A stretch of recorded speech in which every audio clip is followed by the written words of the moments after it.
लड़की ने शरारती मुस्कान के साथ अपने सुंदर पैर उठाए जिससे वह जाने वाले आदमी को रोक सके, लेकिन आदमी की प्रतिक्रिया उसकी उम्मीदों के विपरीत थी। न तो कोई बचने की कोशिश की और न ही गुस्सा दिखाया, बल्कि बिना कुछ कहे उसके पैरों के नीचे से गुजर गया। इस हरकत से लड़की मन ही मन खुश हो गई और इससे आदमी पर गहरा असर हुआ।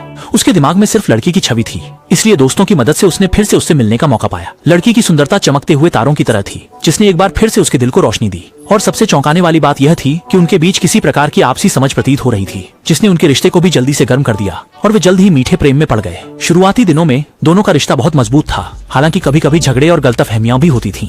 लेकिन प्रेम की ताकत हमेशा सभी विरोधाभासों को हल कर सकती है। पर जैसे जैसे रिश्ता गहरा हुआ, लड़की की समस्याएं धीरे धीरे सामने आने लगी। न केवल धूम्रपान और शराब के दुरुपयोग की बुरी आदतें थीं, बल्कि अक्सर निर्लज्ज रवैया दिखाती थीं और अतीत के भावनात्मक आघात की वजह से नकारात्मक और उदासीन महसूस करती थी। जब आदमी को पता चला कि लड़की को उसके पूर्व प्रेमी ने धोखा दिया था, तो वह अनायास ही उसके प्रति दया और डर महसूस करने लगा। धीरे धीरे उनके बीच की दरारें इतनी गहरी हो गईं कि अंततः वे फिर से जुड़ नहीं सकते थे। और इस दबावपूर्ण संबंध से छुटकारा पाने के लिए आदमी ने एक आत्महत्या की घटना को सावधानी पूर्वक योजना बनाई। लड़की की अधिक मात्रा में दवाइयां लेने का भ्रम पैदा किया ताकि सारी जिम्मेदारी से वह पूरी तरह से बच सके, परंतु पुलिस उसके छद्मावरण से धोखा नहीं खा पाई। सूक्ष्म जांच के माध्यम से धीरे धीरे सत्य का पर्दा उजागर हुआ। अस्पताल भेजी गई लड़की जीवन और मृत्यु के बीच झूलती रही। उसकी जिंदगी एक बुझने वाली मोमबत्ती की तरह थी जो कभी भी बुझ सकती थी। और जासूस की पूछताछ का सामना करते हुए आदमी की मानसिक रक्षा धीरे धीरे टूटने लगी। वह लड़की के साथ बिताए हर पल को याद करता रहा। उसके हृदय में पछतावे के आंसू भरे थे, लेकिन अफसोस की बात है कि इस दुनिया में कोई पछतावे की दवा नहीं है। अंततः उसे कानूनी सजा का सामना करना पड़ेगा।